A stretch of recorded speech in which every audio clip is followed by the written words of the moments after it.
You're listening to the N2K Space Network.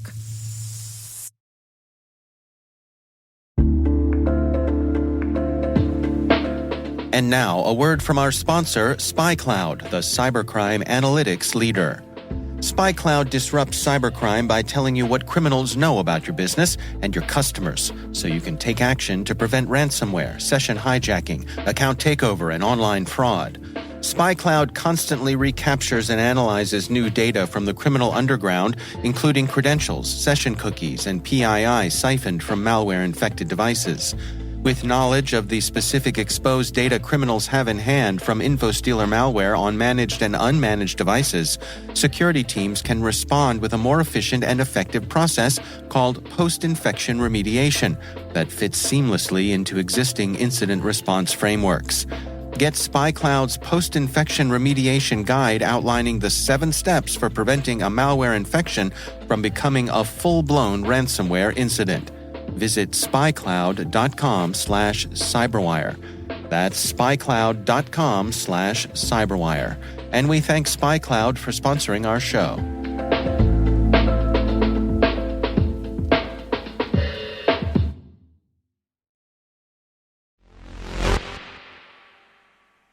Axial tilt.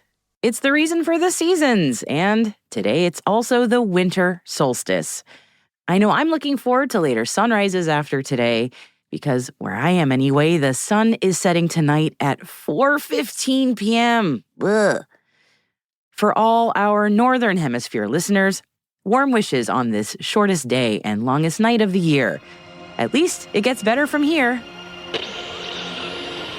T-minus 20 seconds to LOS egress. Go for deploy. Roger roll. Today is December 21st, 2023. Happy solstice. I'm Maria Varmazis, and this is T-minus.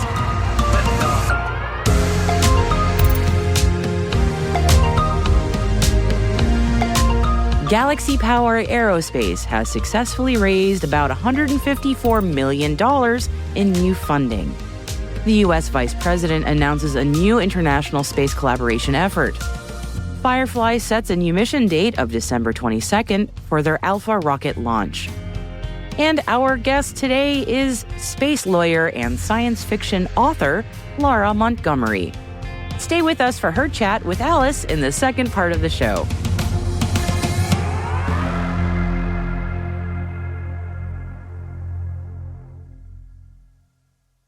And now let's take a look at our intel briefing for today. We're starting out our show today with news from the Chinese space sector, and Beijing-based Galaxy Power Aerospace has successfully raised 1.1 billion yuan, or approximately $154 million, in C and C+ financing rounds. The rounds were led by Ziyang Heavy Industry Fund, with participation from other investors. The funds raised will be used to develop the Pallas 1, a medium to large reusable liquid launch vehicle, as well as its associated infrastructure. The company, a key player in China's commercial launch vehicle sector, aims to address the increasing demand for low-orbit constellation networking. Galaxy Power Aerospace has achieved notable milestones, including the production and launch of the Ceres 1 rocket for small constellation networking. Its next rocket, the aforementioned Pallas 1, is set to make its first orbital flight in 2024. And staying in China, the Shenzhou 17 taikonauts will conduct their first extravehicular activities or spacewalk in the next few days, according to the China Manned Space Agency. The taikonauts have been in orbit for 54 days, nearly a third of their 6-month space mission. Spacewalks are a regular occurrence on the International Space Station, but Chinese astronauts have made just 13 spacewalks to date. The most recent one was made by the Shenzhou 16 crew in July and lasted for 8 hours. U.S. Vice President Kamala Harris held the third meeting of the National Space Council in Washington, D.C., where she announced that, alongside American astronauts, the United States will land an international astronaut on the surface of the moon by the end of the decade. Harris said this: "For generations, our nation has led the world in the exploration and use of space. In the coming years, one of the primary ways we will continue to extend that leadership is by strengthening our international partnerships, combining our resources, scientific capacity, and technical skill with that of our allies and partners around the world, all in furtherance of our collective vision. The Vice President also underscored the importance of international partnerships enabling long-duration stays on the Moon and future human missions to Mars. And during the meeting, NASA announced it will deepen its partnership with the U.S. Agency for International Development by advancing data collection for enhanced air quality monitoring in South America and Africa. Under this effort, NASA and the Italian Space Agency will partner to build and launch the Multi-Angle Imager for Aerosols mission, which is expected to launch in 2025 to enable improved measurements of airborne particulate matter in large metropolitan areas. The U.S. has released the implementation plan of the National Space Weather Strategy and Action Plan. The Biden-Harris administration has worked to ensure that the U.S. can better forecast and prepare for space weather events. The next solar maximum is expected to occur over the next 2 years, and the upswing in space weather has the potential to pose significant risk on Earth and in space.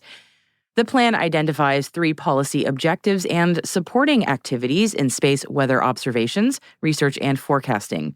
The first is to enhance the protection of national security, homeland security, and commercial assets and operations against the effects of space weather. The second is to develop and disseminate accurate and timely information of space weather characterization and forecasts. And the third is to establish plans and procedures for responding to and recovering from space weather events. And the link to the full plan is included in the show notes for you. And speaking of weather observation, the National Oceanic and Atmospheric Administration, or NOAA's Department of Commerce, is soliciting information on existing or planned on-orbit commercial satellite environmental data and related capabilities that will be available in fiscal year 2024 through 2032. The request for information is looking to explore and, where appropriate, pursue demonstration projects to assess the viability of using commercially provided satellite data and products to improve weather forecasting and to diversify NOAA's portfolio of data collection capabilities. If you're interested in learning more, we've included the full RFI in our show notes. 16 missile detection and tracking satellites manufactured by L3 Harris that will be part of the Space Development Agency's Tranche 1 Tracking Layer program have passed critical design reviews and production readiness reviews. The milestone demonstrates that design will meet the mission requirements, while the production readiness review provides L3 Harris with the SDA's approval to begin the full production process.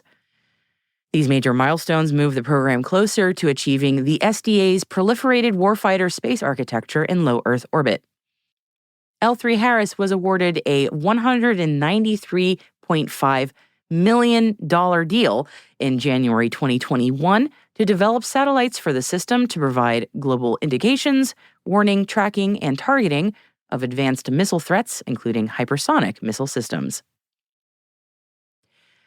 Wichita State University will lead a 3-year project to assist NASA's manufacturing paradigm shift from factories on Earth to factories in space. The university aims to develop a new research enterprise directed towards long-term, self-sustaining, nationally competitive aerospace research capabilities on ISM, which contributes to Kansas's aerospace economy, and expand on the nation's base for aerospace research and development. Wichita is working with Spirit Aerosystems, who will support the development, characterization, and enhancement of nanofiber electrospun membranes in collaboration with the project partners. Kim Caldwell, Senior Director of Spirit Aerosystems Global Research and Technology, says that this research will make it more feasible to eventually fabricate parts on space factories, enabling new scientific and economic missions.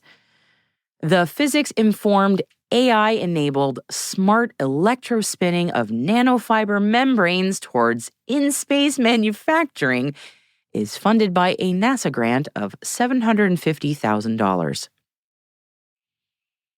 Engineers at NASA's Marshall Space Flight Center in Huntsville, Alabama, have successfully tested a 3D-printed RDRE, or a rotating detonation rocket engine.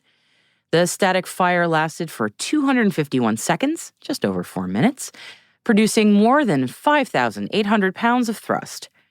The primary goal of the test was to understand how to scale the combustor to different thrust classes, supporting engine systems of all types and maximizing the variety of missions it could serve, from landers to upper stage engines to supersonic retropropulsion, a deceleration technique that could land larger payloads or even humans on the surface of Mars. And Firefly Aerospace has announced that it has rescheduled its Alpha FLT 004 rocket launch for the morning of Friday, being tomorrow, December 22nd at 9:18 a.m. local in California. They scrubbed yesterday's planned launch due to weather conditions.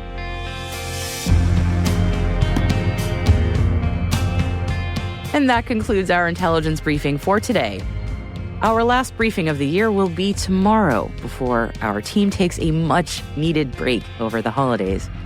And we've included links to further reading on all of the stories that we've mentioned in our show notes.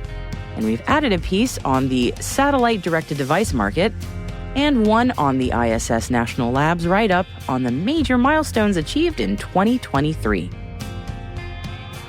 Hey, T-Minus crew.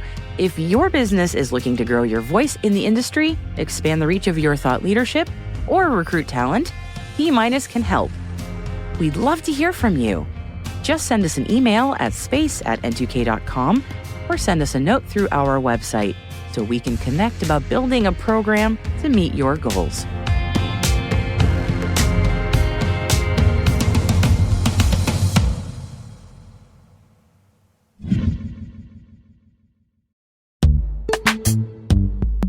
This episode is brought to you by Palo Alto Networks, the leader in cybersecurity. As AI-driven attacks increase, organizations can't afford to have network security that's stuck in the past. Discover how Palo Alto Networks can help you predict what's coming and proactively secure against it with a zero-trust, AI-powered network security platform built to secure whatever, whenever, wherever. To learn more, visit paloaltonetworks.com/network security platform.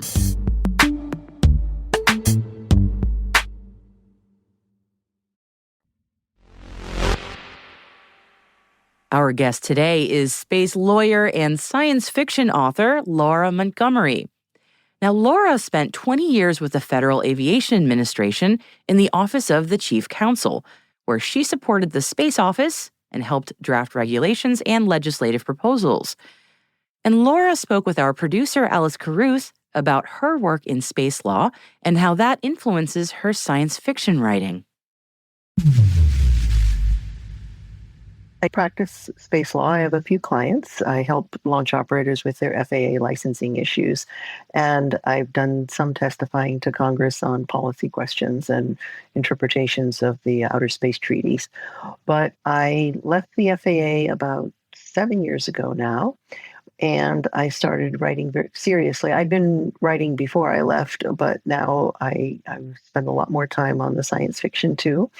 And so my background, I guess the book where it shows up the most is something called Banks Prize.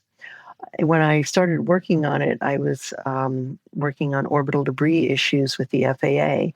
You know, if you send up a rocket, you might leave the upper stage on orbit for decades or centuries. And there's regulations and safety requirements about how it should be vented, as they say. In other words, get rid of the propellants so that as you orbit the Earth and go in and out of daylight and night, and your gases heat up and cool down and heat up and cool down, they might go bang, and then you've created a whole lot of orbital debris. So orbital debris was really on my mind, but also at the time we were hearing a lot about prizes, just like aviation had prizes to encourage folks to go from the United States to Europe, and that was won by Charles Lindbergh. The space sector also started getting some prizes, the most famous of which I think is the X Prize. And it occurred to me, well, why couldn't we have a prize to get rid of orbital debris for someone who could figure out how to deorbit some big old satellite that should get out of everyone else's way? So the story is about a prize, the race to win a prize for deorbiting large pieces of space junk. That, Which has gone from being science fiction to almost science fact now, because there's so many companies that are working on this problem. Do you think that, science fiction has an influence on the industry when it comes to thinking about problems like that and maybe putting it out to an area that people don't think about? Does it influence the way that we approach the industry as we go forward?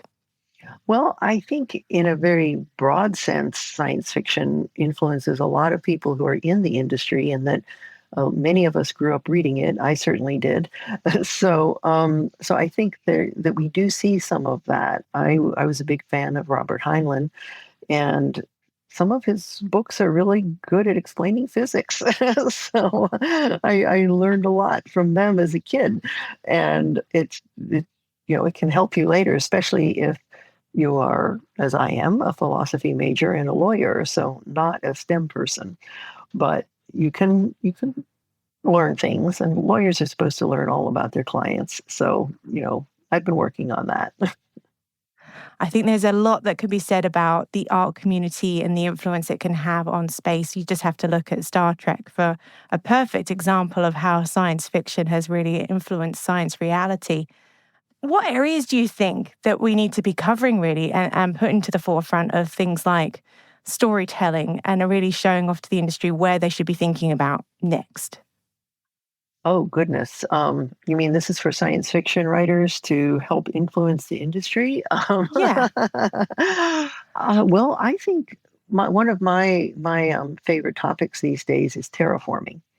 And so I personally have gotten very interested in the whole native plant thing, where 90% of insects only eat one plant. So again, Robert Heinlein, we should reference him. He was right. Specialization is for insects. They do specialize, but that means you need to plant the right plants if you want the caterpillars to live and turn into butterflies, if you want the birds to get the right amount of proteins and fats in the berries, because planting Nandina is not going to do it. But for extraterrestrial purposes, this means that we have to send out an actually integrated ecosystem to another world if we are going to live there and have things work on a biological level.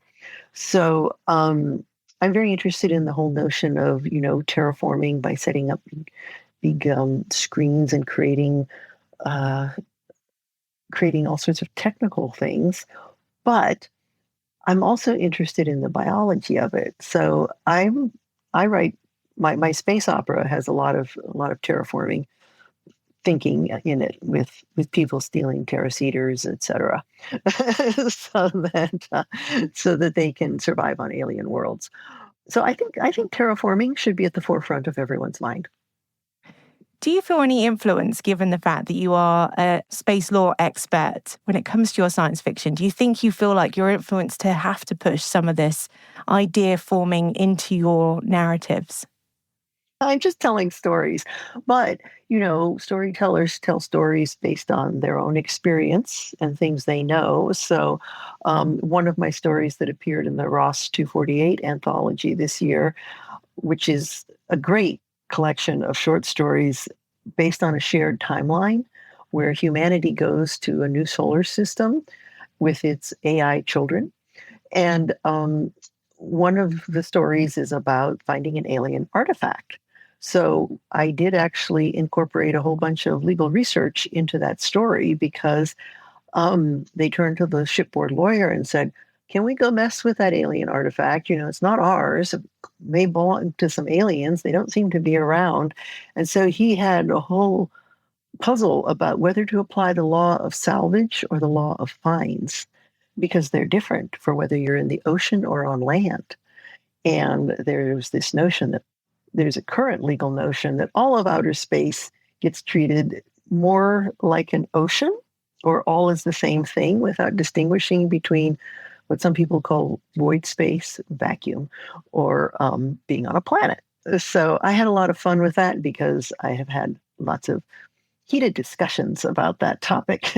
And so here I got to have my fictional character make all sorts of pointed observations about whether an alien planet was more like land or like vacuum. You have been in front of the UN talking about the Outer Space Treaty. Have you had any chance to really think about, beyond your short stories, how you could form some narratives around that to come influence the way things are going to be looking for? Now we're looking at how we're going to go and colonize the moon with all these commercial companies going over there, multiple nations really trying to get to their part of the moon. Has that really come up as an idea for you for future stories? More for my space law side, I've recently started researching and writing on space property rights. And so I have looked closely at the treaties to explain why they do not forbid private property rights in space. So, but that's under my lawyer hat. And I guess I sometimes think about it in the story context, and I suspect it's going to come up in my near future series that I haven't started yet, but I have a lot of ideas for. So property rights are something important. The other thing that's going to be very important for my stories is the concept of planetary protection, because Article 9 of the Outer Space Treaty says that the countries who've signed the treaty are supposed to do their best to avoid harmful contamination, both going forward out into outer space and bringing things back. So that's a really tricky question. And you see a lot of people getting very concerned about microbes. Are we going to harm the microbes on Mars if they exist? Which we haven't found any yet, just to be clear. We're apparently covered in microbes. Don't get all creepy crawlied out. But we don't worry about the microbes here on Earth. I'm wondering why we would worry about the microbes on Mars if they existed. And when I say that, I don't mean it in a heartless, anti-scientific way, but perhaps we could coexist with the microbes. Just because we find one microbe doesn't mean we can't go to some other portion of Mars and have people there. Because right now, NASA sterilizes its spacecraft, so does the European Space Agency before sending them to Mars. But I think it would hurt us if people were sterilized before going to Mars. They'd be killed. We need to figure out a way that everyone can coexist together, the Martian microbes, any Martian microbes, and human beings from Earth. Good insight. So as somebody who is a storyteller by trade, how much do you think narrative really plays into the future of space? How we get the public involved in space through narrative, for example? Well, I think it's very powerful. You hear a lot about people who worked on the moon, the Apollo program, who grew up reading Robert Heinlein, Isaac Asimov, Arthur C. Clarke, and were very, very motivated by the visions these people laid out. And so I think narrative has a strong effect. Sometimes it has a detrimental effect. We see so much science fiction now in the movies and television that we think it's easy. And so you see a lot of people worrying about, well, how are we going to stop everyone from fighting each other? How are we going to regulate them? How are we going to control everyone? Oh, no, people will be out there doing something without permission. And that's a lot based on these densely populated science fiction movies where right now, the moon is pretty darn big. It's bigger than Texas. So that's big. And so as we go up there at the start, we are probably not going to run into conflict with each other. There will be distance separation and spatial separation. Now, I would like, of course, to recognize that the peaks of eternal light, which aren't actually eternal, but there's a lot of light, so you can get a lot of solar power, are perhaps going to be a point of contention, but they aren't yet. So let's not, try and overly regulate. But let's think about encouraging people to go. And I think that stories do, because you can start picturing things going on out there. I mean, Andy Weir's The Martian, what a wonderful story that was. And it really does let you picture Mars and see it vividly as a story even before you see the movie. So it's, I think it was very helpful for bringing Mars to life here on Earth.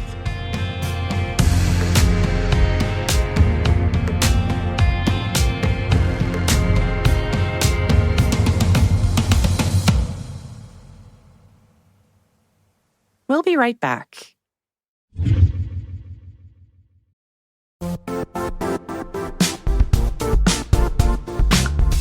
Now, a word from our sponsor, the Johns Hopkins University Information Security Institute, currently seeking qualified applicants for its innovative Master of Science in Security Informatics degree program.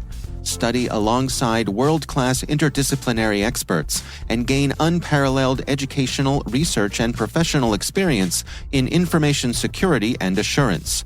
Interested U.S. citizens should consider the National Science Foundation's CyberCorps Scholarship for Service program, which covers tuition and a $6,000 annual professional development allowance, as well as providing a $37,000 additional annual stipend.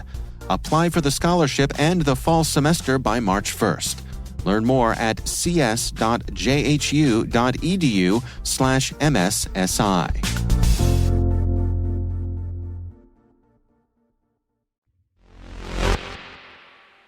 Welcome back. And I mentioned at the top of the show that it is the winter solstice today.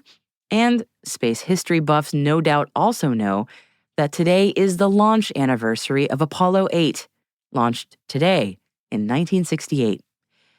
Now, Apollo 8 marked the very first time that humanity broke away from the bounds of low Earth orbit and went all the way to and around the moon. Astronauts Frank Borman, James Lovell, and William Anders made this incredible 6-day journey. They landed back on Earth on December 27th. And they were the very first human beings to see an Earthrise and the far side of the moon. It feels especially poignant that it happened right around the winter solstice when we often reflect on the nature of light and darkness. And I know I don't get sick of seeing pictures of our beautiful blue marble taken from spacecraft on their way to lunar orbit or beyond, glancing back at our gorgeous planet as they carry out their mission. But it really is awesome, in all senses of that word, to think of the 3 explorers, Borman, Lovell, and Anders, and that they were the first to see the incredible sight of the Earth rising over the lunar surface with their own eyes 55 years ago.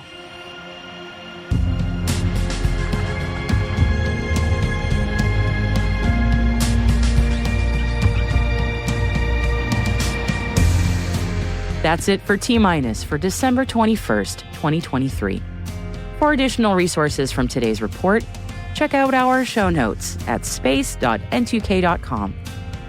We're privileged that N2K and podcasts like T-Minus are part of the daily routine of many of the most influential leaders and operators in the public and private sector, from the Fortune 500 to many of the world's preeminent intelligence and law enforcement agencies. This episode was produced by Alice Carruth, mixing by Elliot Peltzman and Trey Hester, with original music and sound design by Elliot Peltzman. Our executive producer is Jen Iben. Our VP is Brandon Karp. And I'm Maria Varmazis. Thanks for listening. We'll see you tomorrow.